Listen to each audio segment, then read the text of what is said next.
하나님의 말씀은 구약성경 여호수아 6장 말씀 보겠습니다.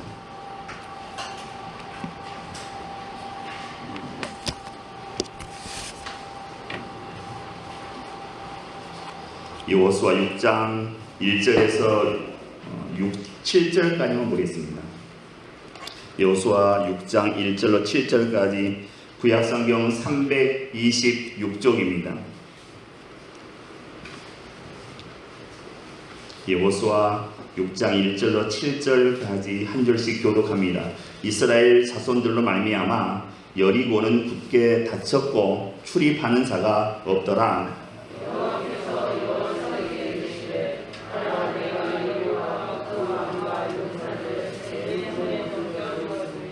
모든 군사는 그 성을 둘러 성 주위를 매일 한 번씩 돌되 엿새 동안을 그리하라.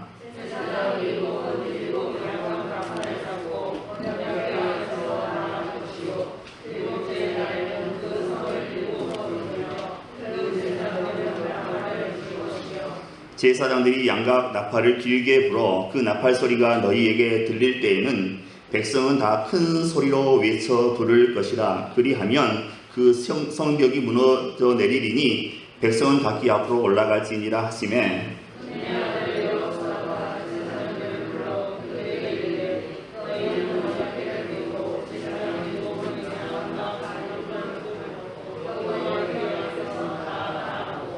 함께 읽겠습니다. 또 백성에게 이르되 나아가서 그 성을 돌되 무장한 자들이 여호와의 궤 앞에서 나아갈지니라 하니라. 아멘.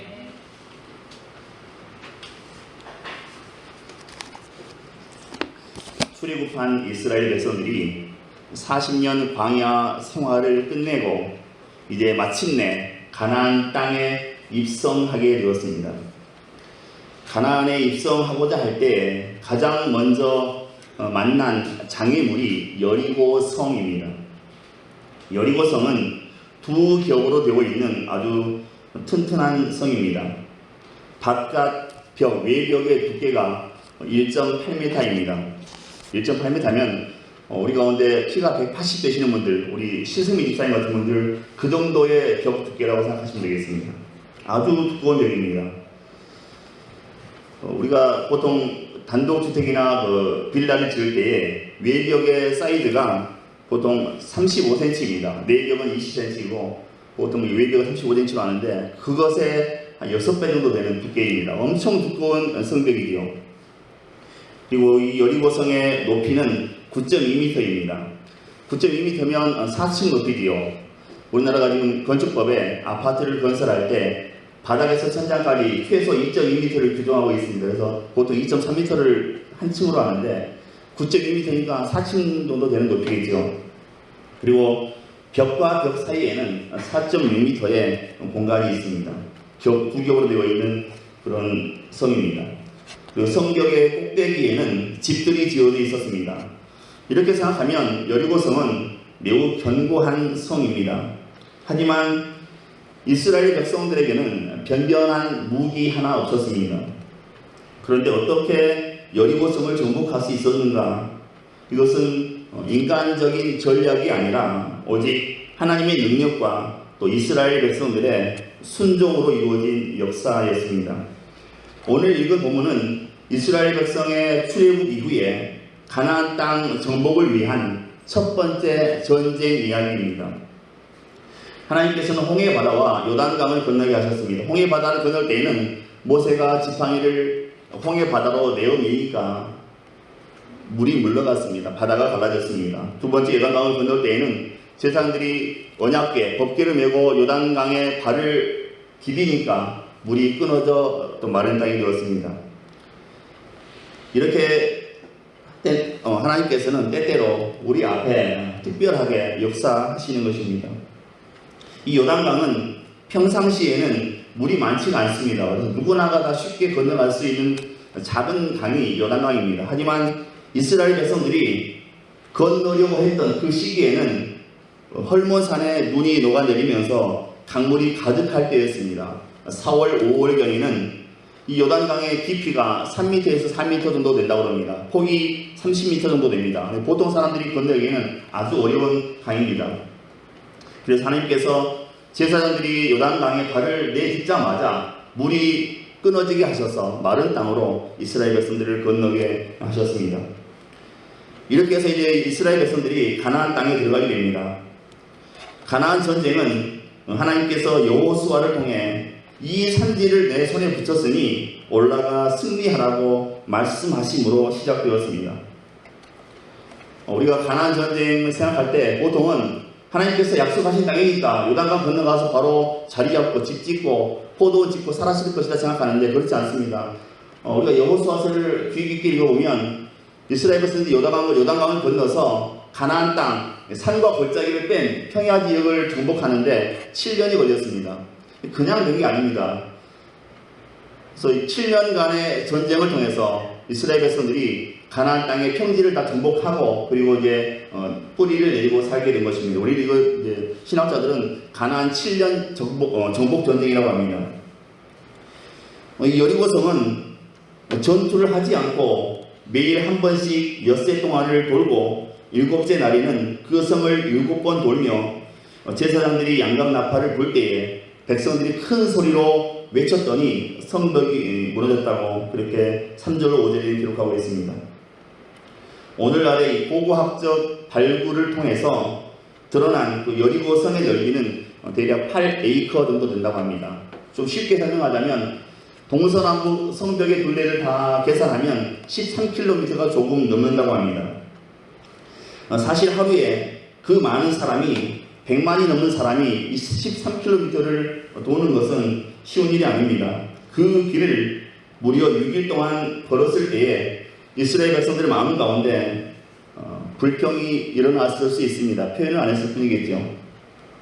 만약에 누군가가 입을 열기만 하면 봇물 터지듯이 여기저기서 불평이 쏟아져 나올 수 있었습니다.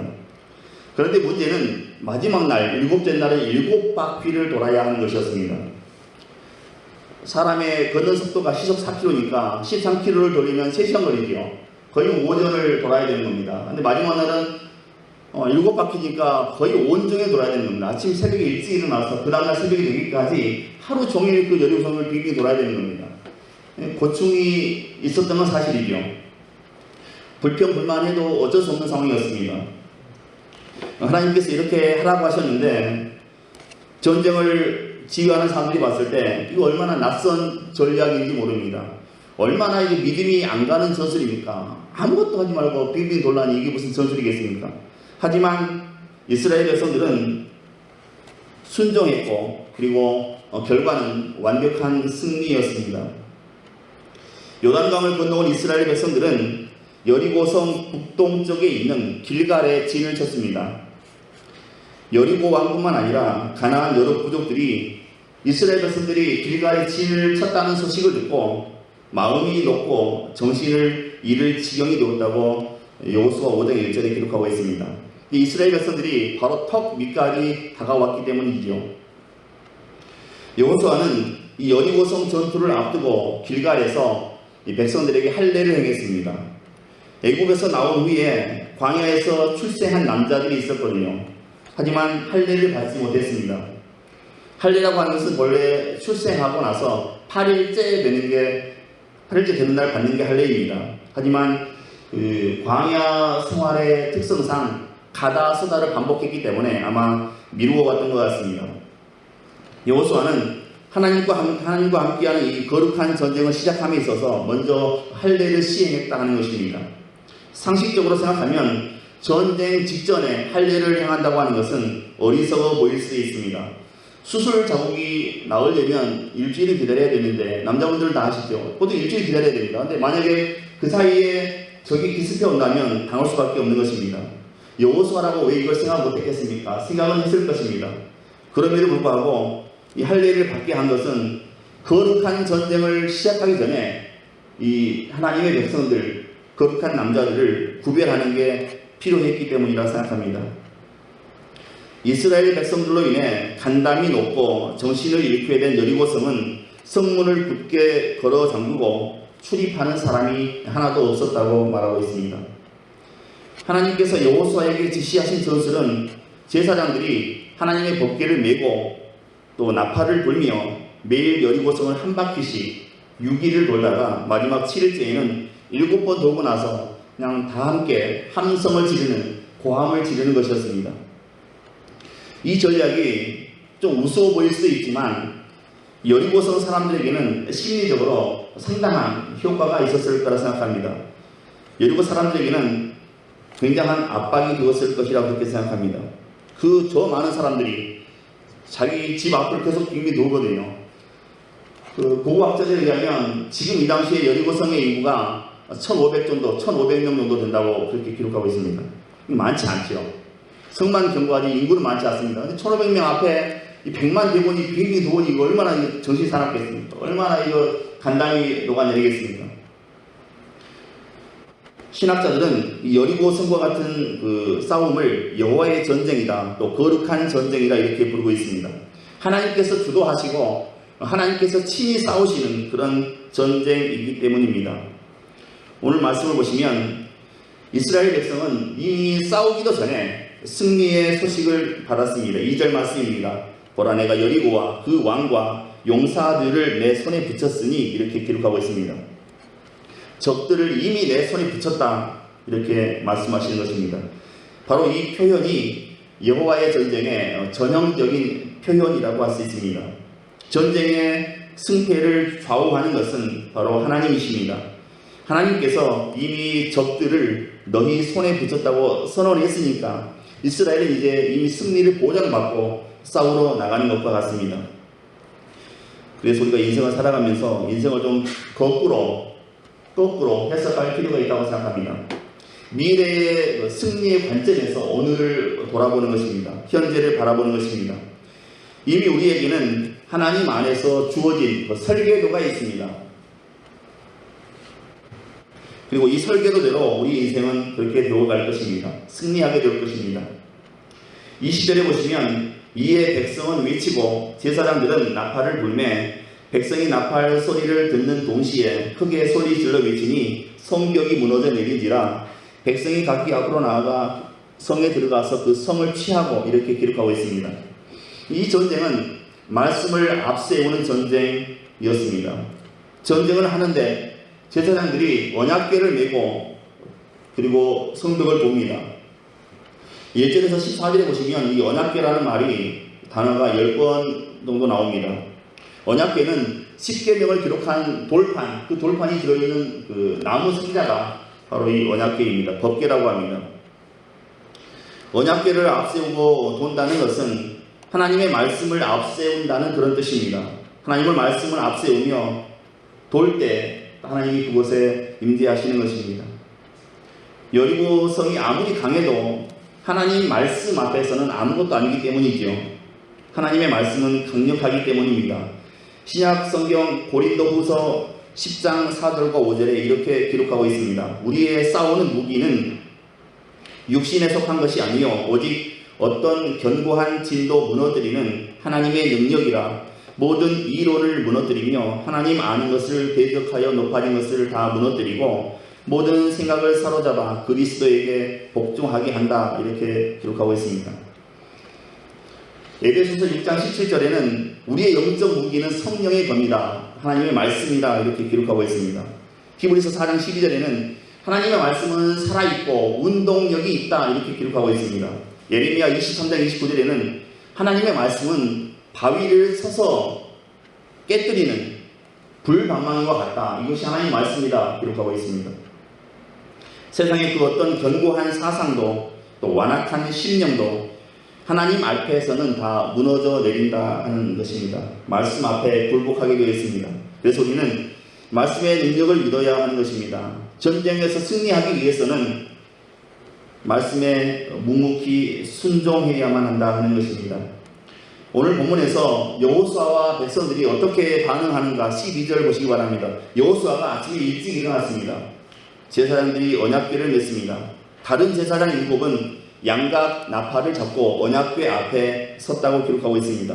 또 그 앞에는 무기를 든 무장한 자들이 섰습니다. 그리고 마침내 성 주변을 돌기 시작합니다. 14절입니다. 그 둘째 날에도 그 성을 한 번 돌고 진영으로 돌아오니라. 엿새 동안을 이렇게 행하니라. 엿새 동안을 이렇게 행했다 말씀하고 있습니다. 하루 이틀도 아니고 엿새 동안 매일 오전 내내 3시간씩 그 성을 도는 겁니다.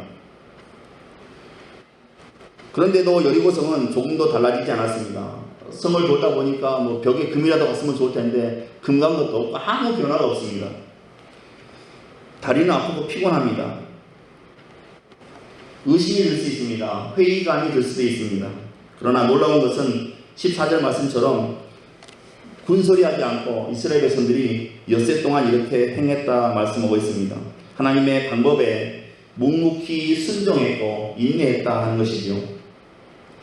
하나님께서 여호수아에게 지시하신 전술은 성벽 돌기였습니다. 이스라엘 백성이 하루에 한 차례씩 엿새 동안 성벽을 돌고 7일째에는 7바퀴를 돌았습니다.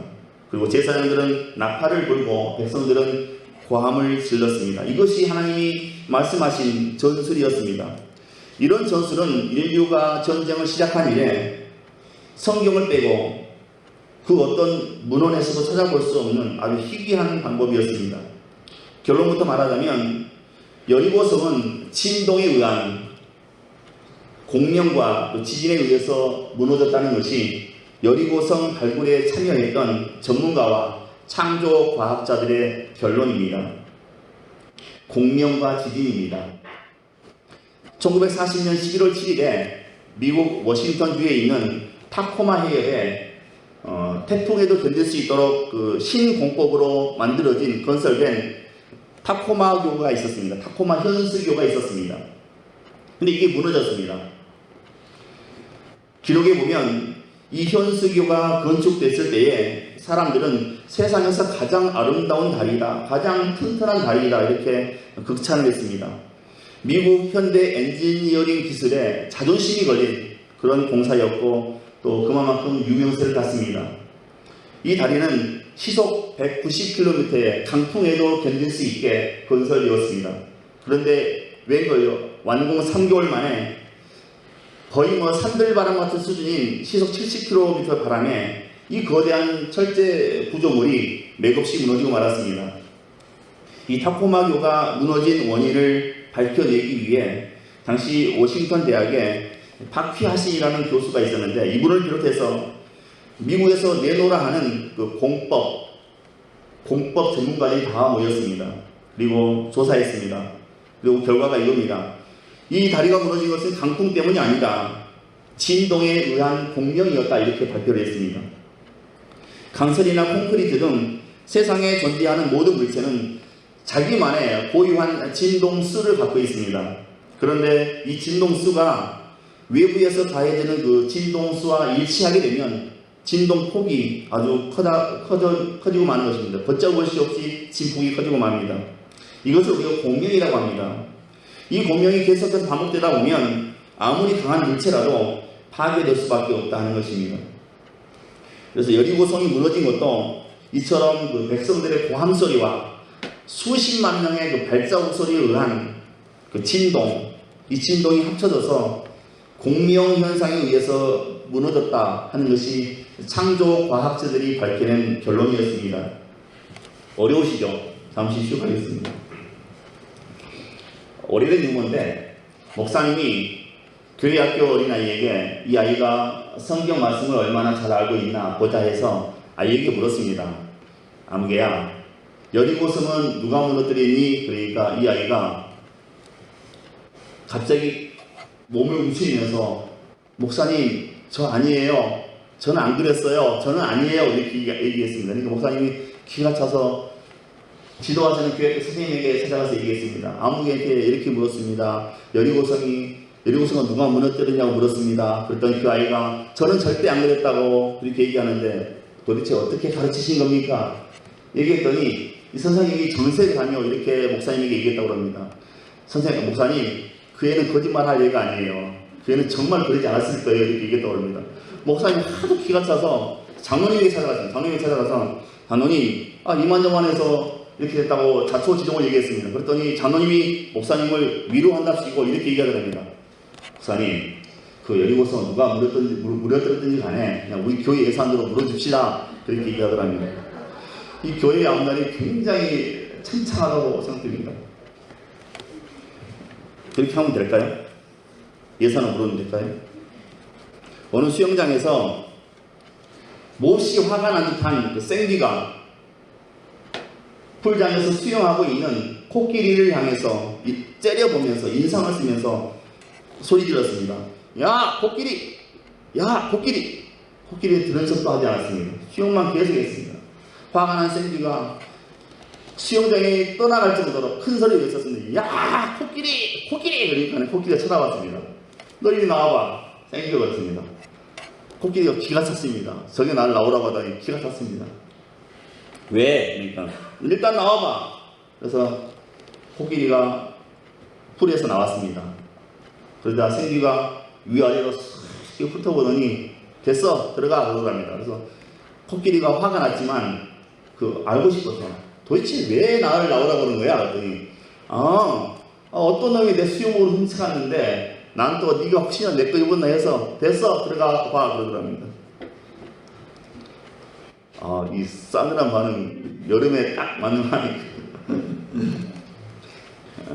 한 남자가 사고를 당해서 응급수술을 했습니다. 급작스럽게 수술했는데 깨워보니까 여의도 카톨릭 성모병원이었습니다. 수술이 끝나고 나서 그 간호사 수녀님이 찾아와서 수술비 어떻게 하실 겁니까? 물었습니다. 그러니까 이 남자가 저 돈 없습니다. 저는 수술비 못 냅니다. 그렇게 얘기했습니다. 이 간호사 수녀님이 그럼 친척 가운데 도움을 주실 만한 분이 있습니까? 그랬더니 하나 있긴 있는데 우리 누나예요. 시집 못 간 누나가 하나 있어요. 대방동 성당 수녀님이에요. 그렇게 얘기했습니다. 그러니까 이 수녀님이 심각한 얼굴로 이렇게 얘기했습니다. 저기요, 수녀는 시집 못 간 게 아니고요. 하느님과 결혼한 사람이거든요. 수녀는 시집 못 간 게 아니고요. 하나님과 결혼한 사람이거든요. 그러니까 이 남자가 그럼요. 제 수술비 우리 매형한테 청구해 주세요. 그렇게 얘기했다 합니다. 우리 매형한테 수술비 청구하세요. 그렇게 얘기했다 합니다. 저도 화장실에 갔다 왔거든요. 예전에 화장실 가면 화장실마다 낙서가 되어 있습니다. 뭐 19분부터 있고요. 뭐 이상한 그림도 있고요. 많이 있는데 하나만 말씀하고 끝내겠습니다. 화장실에 있을 때 내가 사색에 담겨있는 동안 밖에서 기다리는 사람은 얼굴이 사색이 들어간다 이런 글도 있는 걸 봤고요. 또 내가 밀어내기에 힘쓰는 동안 밖에 있는 사람은 조여내기에 힘쓴다 이런 글도 봤고요. 그는 똑똑했다. 나도 똑똑했다.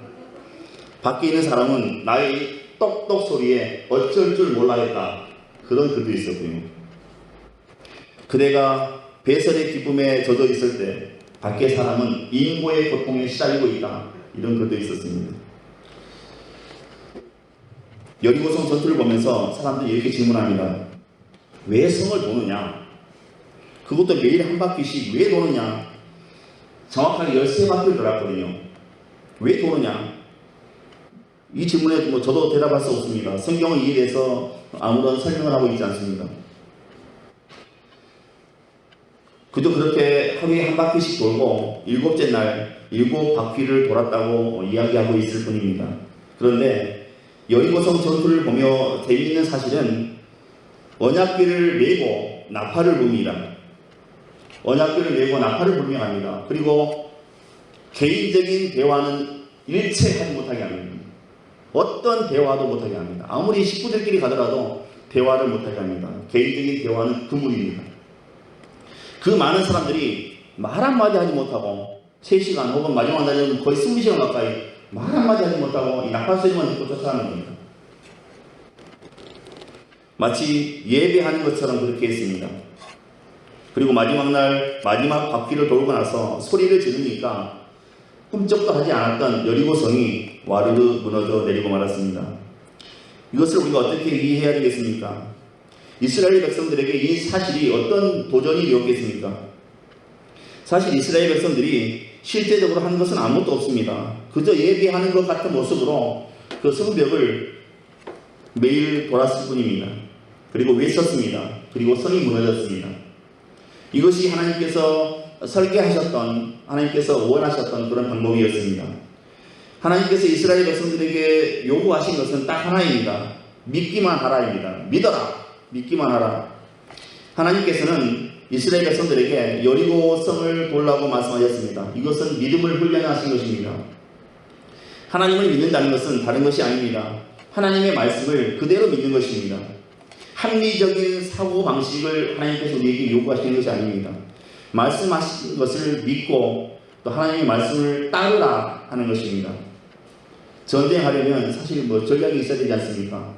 여리고성에 대한 정보를 파악해야 됩니다. 성벽을 타고 올라가서 적군을 죽이고 또 안에 있는 사람들 밖으로 유인하고 왕을 잡고 이렇게 해야 될 텐데 그렇게 하지 않았습니다. 하나님의 생각은 인간의 생각과 전혀 달랐습니다. 하나님께서 일하시는 방식은 우리가 생각했던 것과 전혀 달랐습니다.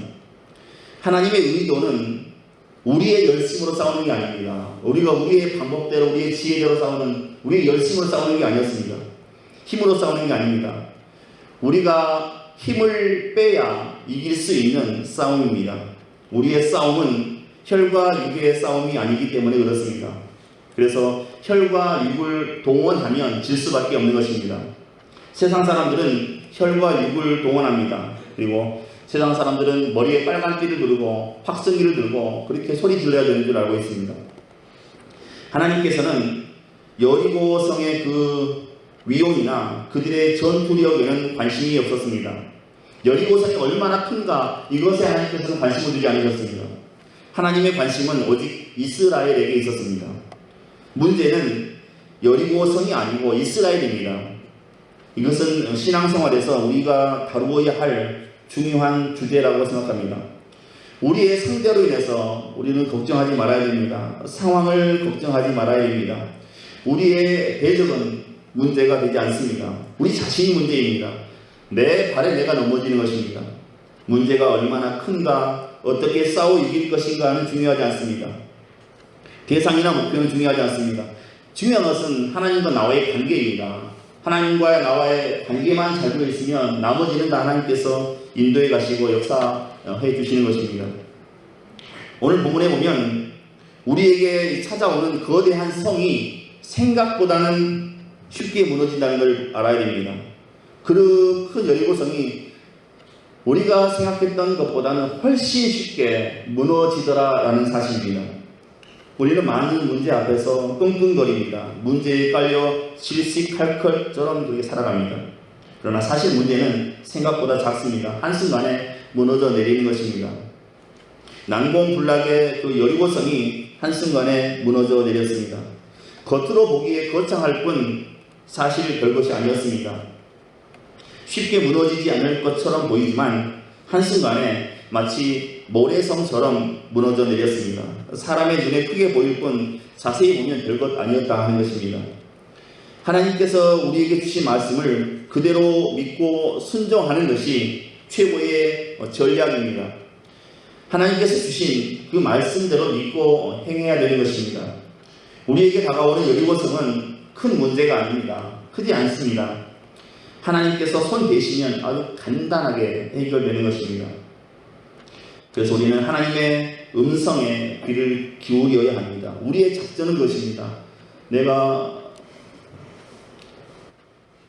세상 지혜를 다 동원해서 싸움을 계획하지 않고 하나님의 음성에 귀 기울이는 것, 이것이 우리에게 가장 좋은 전략이 되는 것입니다. 하나님의 말씀에 순종해야 됩니다. 그리고 날마다 하나님께 민감하게 반응해야 하는 것입니다. 그럴 때 우리 가운데 하나님의 역사가 나타나 우리의 믿음의 지평이 넓어지고 하나님의 통치를 경험하게 될 것입니다. 말씀을 정리하겠습니다. 믿음으로 산다고 하는 것은 여리고성 정복과 같은 것입니다. 내가 불리한 상황이고 상식에 맞지 않는데도 그것이 하나님의 뜻이라면 믿음으로 순종하면 승리할 수 있는 것입니다. 하나님은 자기를 믿고 따르는 사람을 실망시키지 않는 분이십니다. 필요하면 기적을 일으켜서 도와주시는 분이십니다. 여리고성 전투는 실패하면 안 되는 정말 중요한 전투였습니다. 만약에 가나안 전쟁, 첫 번째 전쟁인데 여기서 져버리면 백성들의 사기가 얼마나 떨어지겠습니까? 그래서 하나님은 이미 미리 승리를 예비해 주셨고 백성들에게 나아가라고 그렇게 명령하셨던 것입니다. 오늘 설교 제목이 강한 적을 이기려면 1, 수요일은 강한 적을 이기려면 2 이렇게 되어 있는데 한마디입니다. 하나님의 말씀을 믿고 순종하는 것, 이것이 우리 앞에 놓인 여리고 성과 같은 강한 적을 아주 쉽게 그냥 한 방에 보내버리는 방법입니다. 우리에게 별다른 전략이 있는 게 아닙니다. 우리에게 있는 전략은 하나님의 음성에 귀 기울이는 것입니다. 이것이 우리 삶의 승리의 요인이 될 것입니다. 이런 삶을 살아가실 수 있기를 주님의 이름으로 축원드립니다. 기도합니다. 은혜로우신 하나님, 이 시간 우리에게 믿음을 더해 주옵소서. 우리가 일생을 살아가면서 여리고 성과 같은 아무리 큰 문제를 만난다 할지라도 좌절하지 않게 하시고 낙심하지 않게 하시고 하나님의 음성에 귀 기울이고 하나님 말씀 따라서 나아갈 때 순종할 때에 우리 앞에 그 여리고 성과 같은 큰 문제가 무너져 내릴 수 있도록 도우시고 축복해 주옵소서. 날마다 말씀 따라 나아갈 때 승리하는 삶이 되게 해 주옵소서. 믿고 감사하오며 예수 그리스도의 이름으로 기도하옵나이다. 아멘.